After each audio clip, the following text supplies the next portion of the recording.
nossa aula de história. Hoje nós vamos falar em história sobre profissões. O que são profissões? Profissões são atividades, são cargos que as pessoas exercem, que as pessoas prestam serviço à sociedade. Como, tia? A gente, para ter uma profissão, Laura, precisa estudar. Qual é a profissão do seu pai? A profissão do seu pai é contabilista. Qual é a profissão da tia Euda? Professora. Por quê? Porque a gente estudou. Eu tenho certeza que seu pai estudou bastante para chegar ao cargo que ele tem, para exercer a função que ele tem. Da mesma coisa foi a tia Euda. A tia Euda teve que estudar, a tia fez magistério, a tia fez faculdade, a tia fez pós, a tia fez faculdade de novo e continua estudando. Para quê?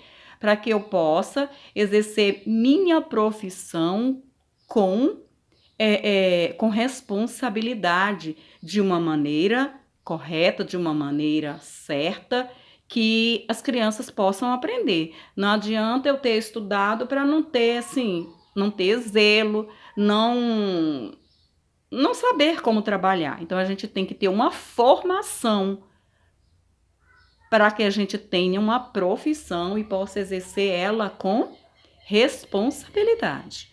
Então, olha só. Por exemplo, o que a gente vê aqui? A gente vê um veterinário cuidando de um animal. Então, ser veterinário é uma profissão. Depois, a gente tem, tá de cabeça para baixo, a gente tem o quê? Tem um dentista. Também é uma profissão de dentista. Depois, a gente tem um homem servindo, aqui a gente chama de garçom. Garçom também é uma profissão. Se não tiver o garçom, como é que a gente é servido no restaurante? Se a gente não tem um dentista, como é que a gente arranca o dente? Como é que a gente trata do dente? Se a gente não tem um veterinário, como é que cuida dos animais? E assim por diante. E assim são várias profissões que a gente tem. E você? Que tipo de profissão? O que você quer ser quando você crescer?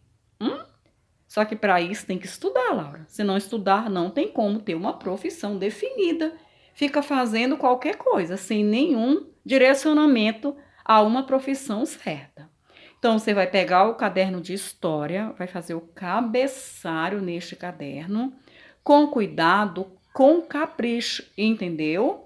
E depois vai escrever atividade. Terminou de escrever a atividade? Pula uma linha, que a tia vai gravar um próximo áudio para saber o que ela quer que seja feita. Tudo bem? Vamos lá para a gente dar continuidade à nossa aula. Após você ter terminado de escrever, fazer o cabeçalho, você vai escrever profissões. Logo depois você vai escrever: faça um desenho da profissão que você quer ser quando crescer. Depois pinte com capricho. Então você vai escrever no seu caderno o que está escrito aqui no quadro, certo, Laura? Profissões, depois está te pedindo: faça um desenho da profissão que você quer ser quando crescer. Depois vai pintar com carinho. Esse é o dever de história. Tudo bem? E aí não precisa nem a tia te pedir para saber o que é que você tem que fazer. Pegou a folha, datou com a data, vai fazer o quê? Escrever todas as famílias silábicas do B, do C, do D, do F e depois vai formar palavras com estas sílabas. Tia, eu não dou conta, pelo amor de Deus, Laura. Você não dá conta de escrever a família silábica, minha filha? Aí tá difícil. Tá complicado. E depois vai formando palavra. Não esqueça de datar, porque eu quero ver quando eu voltar. Tudo bem? Essa é a aula de história. Beijo, fica com Deus. Tchau.